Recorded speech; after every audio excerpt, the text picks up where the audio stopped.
శ్రీ సాయినాథాయ నమః. శ్రీ సాయి సచ్చరిత్రము 2వ రోజు పారాయణం. శుక్రవారం 8వ అధ్యాయం. మానవ జన్మ ప్రాముఖ్యము, సాయిబాబా భిక్షాటనము, బాయిజాబాయి సేవ, సాయిబాబా పడక జాగా, కుశాల్ చందుపై వారి ప్రేమ. మానవ జన్మ యొక్క ప్రాముఖ్యం. ఈ అద్భుత విశ్వమందు భగవంతుడు కోటాను కోట్ల జీవులను సృష్టించియున్నాడు. దేవ యక్ష గంధర్వాదులు, జంతు కీటగాదులు, మనుష్యులు మొదలగు వారిని సృష్టించాను. స్వర్గము, నరకము, భూమి, మహాసముద్రము, ఆకాశమునందు నివసించు జీవకోటి ఎంతయు సృష్టించాను. వీరిలో ఎవరి పుణ్యం ఎక్కువగునో వారు స్వర్గమునకు పోయి వారి పుణ్యఫలమును అనుభవించిన పిమ్మట త్రోసివేయబడుదురు. ఎవరి పాపం ఎక్కువగునో వారు నరకమునకు పోదురు. అచ్చట వారు పాపములకు తగినట్లు బాధలను పొందెదరు. పాపపుణ్యములు సమానముగనప్పుడు భూమిపై మానవులుగా జన్మించి మోక్ష సాధనమునకై అవకాశముగాంచెదరు. వారి పాపపుణ్యములు నిష్క్రమించినప్పుడు వారికి మోక్షము కలుగును. ఏల మోక్షము గాని పుట్టుక గాని వారు వారు చేసుకున్న కర్మపై ఆధారపడి ఉండును. మానవ శరీరము యొక్క ప్రత్యేక విలువ. జీవకోటి ఎంతటికి ఆహారము, నిద్ర, భయము, సంభోగము సామాన్యము. మానవునికి విగాక మరొక్క ప్రజ్ఞ గలదు, అది ఏ జ్ఞానం. దీని సహాయముననే మానవుడు భగవత్ సాక్షాత్కారమును పొందగలడు. ఇంకే జన్మ ఎందును దీనికి అవకాశము లేదు. ఈ కారణము చేతనే దేవతలు సైతము మానవ జన్మను ఈర్ష్యతో చూచెదరు. వారు కూడా భూమిపై మానవ జన్మమెత్తి మోక్షమును సాధించవలనని కోరెదరు. కొంతమంది మానవ జన్మము చాలా నీచమైనదనియు, చీము, రక్తము, మలములతో నిండియుండునియు, తుదకు శిథిలమై రోగమునకు మరణమునకు కారణమగుననియూ నందురు. కొంతవరకు అది కూడా నిజమే. ఇన్ని లోపములున్నప్పటికీ మానవునకు జ్ఞానము సంపాదించు శక్తి కలదు. శరీరముండుట చేతనే మానవుడు తన దేహము యొక్క, జగత్తు యొక్క అనిత్యత్వమును గ్రహించి ఇంద్రియ సుఖముల పట్ల విరక్తి పొంది నిత్యానిత్య వివేకముతో కడకు భగవత్ సాక్షాత్కారమును పొందుచున్నాడు. శరీరము మలభూయిష్టమైనదని నిరాకరించినచో మోక్షమును సంపాదించే అవకాశము పోగొట్టుకునేదము. దేహమును ముద్దుగా పెంచి విషయ సుఖములకు మరిగినచో నరకమున పడదము. ఉచిత మార్గమేమన దేహమును అశుద్ధ చేయకూడదు. దానిని లోలత్వముతో పోషింపనూ కూడదు. తగు జాగ్రత్త మాత్రమే తీసుకునవలెను. గుర్రపురవుతూ తన గమ్యస్థానము చేరు వరకు గుర్రమును ఎంత జాగ్రత్తతో చూచుకునో అంత జాగ్రత్త మాత్రమే తీసుకునవలెను.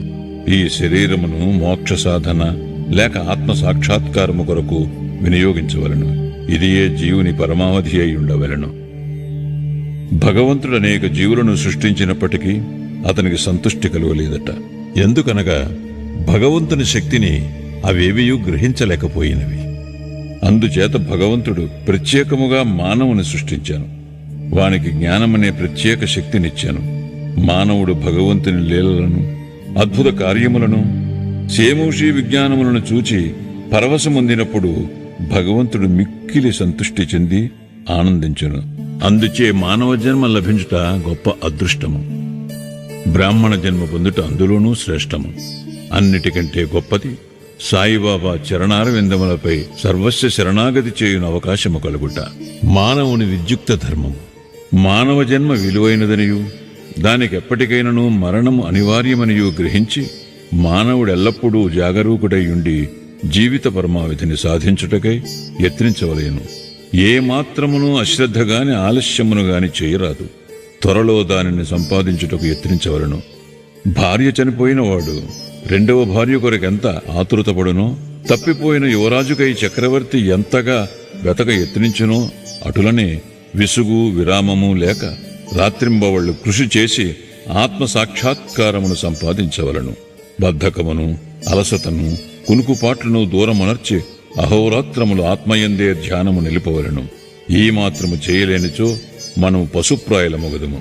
తక్షణ కర్తవ్యము. మన ధ్యేయము సత్వరము ఫలించు మార్గమేదనా వెంటనే భగవత్ సాక్షాత్కారము పొందిన సద్గురువు వద్దకేగుట. ఆధ్యాత్మికోపన్యాసములు ఎన్ని వినినప్పటికీ పొందనట్టిదియు ఆధ్యాత్మిక గ్రంథములెన్ని చదివినను తెలియనట్టిదియునగు ఆత్మ సాక్షాత్కారము సద్గురువుల సాంగత్యముచే సులభముగా పొందవచ్చును. నక్షత్రములన్నీయూ కలిసి ఇవ్వలేని వెలుతురును సూర్యుడెట్టు ఇవ్వగలుగుచున్నాడో అట్లనే ఆధ్యాత్మికోపన్యాసములు గ్రంథములు ఇవ్వలేని జ్ఞానమును సద్గురువు విప్పి చెప్పగలడు. వారి చర్యలు సామాన్య సంభాషణలే మనకు మౌన ప్రబోధములు. శాంతి, క్షమ, వైరాగ్యము, దానము, ధర్మము, మనోదేహములను స్వాధీనమందుంచుకొనుట, అహంకారము లేకుండట మొదలగు శుభలక్షణములను వారి ఆచరణలో చూచి భక్తులు నేర్చుకొందురు. వారి పావన చరితములు భక్తుల మనములకు ప్రబోధము కలుగజేసి వారిని పారమార్థికముగా ఉద్ధరించును. సాయిబాబా అట్టి మహాపురుషుడు, సద్గురువు. బాబా సామాన్య ఫకీరు వలె సంచరించుచున్నప్పటికీ వారెప్పుడునూ ఆత్మానుసంధానమునందే నిమగ్నులగుచుండెరి. దైవభక్తి గల పవిత్ర హృదయులు వారికి సదా ప్రీతిపాత్రులు. వారు సుఖములకు ఉప్పొంగువారు కారు, కష్టముల వలన కృంగిపోవారు కారు. రాజైనను నిరుపేదైనను వారికి సమానమే. తమ దృష్టి మాత్రమున ముష్టివానిని చక్రవర్తిని చేయగల శక్తి ఉన్నప్పటికీ బాబా ఇంటింటికి తిరిగి భిక్షనెత్తిడివారు. వారి భిక్ష ఎట్టిదో చూద్దాము. బాబా యొక్క భిక్షాటనము. షిరిడీ జనులు పుణ్యాత్ములు. ఎందుకనగా వారి ఇండ్ల ఎదుటనే కదా బాబా భిక్షుకుని వలె నిలచి, అమ్మా రొట్టె ముక్క పెట్టు అనుచూ దానిని అందుకున్నట్టుకు చేయి సాచిడేవారు. చేత ఒక రేకు డబ్బా పట్టుకుని భుజానికి ఒక గుడ్డజోలి తగిలించుకుని భిక్షాటనకు పోయేవారు. బాబా కొన్ని ఇండ్లకు మాత్రమే భిక్షకు పోయేవారు. పులుసు, మజ్జిగ వంటి ద్రవ పదార్థములు, కూరలు మొదలుగున్నవి రేకు డబ్బాలో పోసుకునడివారు. అన్నము, రొట్టెలు మొదలుగునవి జోలులో వేయించుకునడివారు. బాబాకు రుచి అనున్నది లేదు. వారు జిహ్మను స్వాధీనం అందించుకునేది కాన అన్ని పదార్థములను రేకు డబ్బాలోనూ జోలెలోనూ వేసుకునడివారు.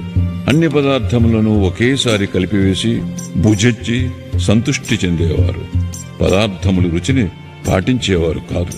వారి నాలుకకు రుచి అనున్నది లేనట్లే కనిపించుచుండెను. బాబా భిక్షకు ఒక పద్ధతి, కాలనియమము లేకుండెను. ఒక్కొక్క దినము కొన్ని ఇండ్ల వద్ద మాత్రమే భిక్ష చేసేవారు. ఒక్కొక్కసారి 12 సార్లు కూడా భిక్షకు వెళ్ళేవారు. భిక్షలో దొరికిన పదార్థములనన్నిటినీ ఒక మట్టి పాత్రలో వేసేవారు. దానిని కుక్కలు, పిల్లులు, కాకులు బిచ్చలవిడిగా తినుచుండేవి. వాటిని తరిమేవారు కాదు. మసీదు తుడిచి శుభ్రము చేయు స్త్రీ 10-12 రొట్టె ముక్కలను నిరాటంకంపుగా తీసుకునిచుండేది. కుక్కలను, పిల్లులను కూడా కలలో సైతము అడ్డు పెట్టని వారు ఆకలితోనున్న పేదల ఆహారమునకు అడ్డు చెప్పుదురా? ఫకీరు పదవియే నిజమైన మహారాజు పదవి అని, అదే శాశ్వతమని, మామూలు సిరి సంపదలు క్షణభంగురాలని బాబా అనుచుండేవారు.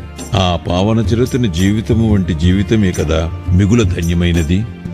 మొదట షిరిడీ ప్రజలు బాబానొక పిచ్చి ఫకీరుని భావించి అటులనే పిలిచెడవారు. భోజనోపాధికై రొట్టెముక్కలకై గ్రామంలో భిక్షనెత్తి పొట్టపోసుకనుడు పేద ఫకీరన్నా ఎవరికైనా గౌరవము ఏమియుండును. కాని ఈ ఫకీరు పరమ విశాల హృదయుడు, ఉదారుడు, ధనాపేక్ష లేశమాత్రము లేని నిరాసక్తుడు.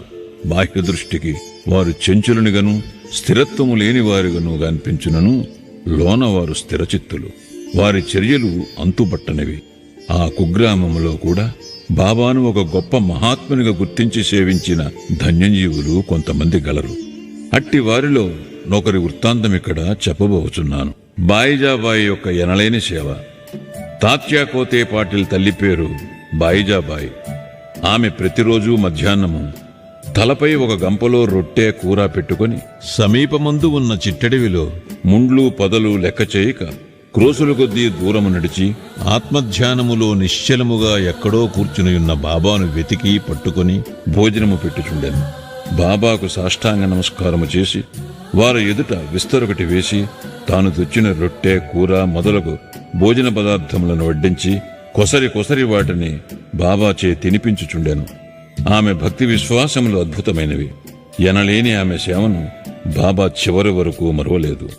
ఆమె సేవకు తగినట్లు ఆమె పుత్రుడగు తాత్యాపాటీలను ఎంతో ఆదరించి ఉద్ధరించెను.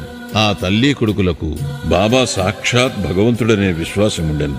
కొన్ని సంవత్సరముల తదుపరి బాబా అడవులకు పోవటం మాని మసీదులోనే కూర్చుండి భోజనము చేయసాగిరి. అప్పటి నుంచి పొలములో తిరిగి బాబాను వెతికి పట్టుకుని శ్రమ బాయిజాబాయికి తప్పినది. ముగ్గురి పడక స్థలములు. ఎవరి హృదయమందు సదా వాసుదేవుడు నివసించుచుండునో అట్టి మహాత్ములు ధన్యులు. అట్టి మహాత్ముల సాంగత్యము లభించిన భక్తులు గొప్ప అదృష్టవంతులు. తాత్యా కోతే పాటిల్, మహల్సాపతి ఇద్దరూ అట్టి అదృష్టశాలురు. బాబా వారిరువురిని సమానముగా ప్రేమించుడివారు. బాబా వీరిరువురితో కలిసి మసీదులో తమ తలలను తూర్పు, పడమర, ఉత్తరముల వైపు చేసి మధ్యలో ఒకరి కాళ్లు ఒకరికి తగులునట్లు పండుకునడివారు. పక్కలు పరుచుకుని వానిపై చతికిలపడి సగము రేయి వరకు ఏవేవో సంగతులు ముచ్చటించుకునేవారు. అందులోనెవరికైనా నిద్ర వచ్చుచున్నట్లు కనిపించినా తక్కిని వారు వారిని మేల్కొల్పుచుండిరి. తాత్యా పడుకుని గుర్రు పెట్టినచో బాబా వానిని ఇటునటు ఊపి వాని శిరస్సును గట్టిగా నొక్కుచుండెను. బాబా ఒక్కొక్కసారి మహల్సాపతిని అక్కున చేర్చుకుని అతని కాళ్లు నొక్కి వీపు తోమిడేవారు. ఈ విధముగా 14 సంవత్సరములు తాత్యా తన తల్లిదండ్రులను విడిచి బాబాపై ప్రేమచే మసీదులోనే పండుకొనెను. అవి మరుపురాని మధుర దినములు. బాబా ప్రేమానురాగములు కొలువరానివి. వారి అనుగ్రహము ఇంతయని చెప్పుటకు అలవి కానిది. తండ్రి మరణించిన పిమ్మట తాత్యా గృహబాధ్యతను స్వీకరించి ఇంటిలోనే నిద్రించుటకు ప్రారంభించెను. రహతా నివాసి కుశాల్ చంద్. షిరిడీలో తాత్యా తండ్రిగారైన గణపతిరావు కోతే పాటీలను బాబా ఎంత ప్రేమాభిమానాలతో చూచెడివారో అంతటి ప్రేమాదరణలతో రహతా నివాసియగు చంద్రభాన్ సేట్ మార్వాడిని చూచుచుండేది. ఆ సేట్ మరణించిన పిమ్మట అతని అన్న కొడుకుయగు కుశాల్ చంద్ను కూడా మిక్కిలి ప్రేమతో చూచుచూ అహర్నిశలు వారి యోగక్షేమం మరయుచుండేది. ఒక్కొక్కప్పుడు టాంగాలోనూ మరొకప్పుడు ఎద్దులబండి మీదనూ బాబా తన సన్నిహిత భక్తులతో కలిసి రహతా పోవువారు.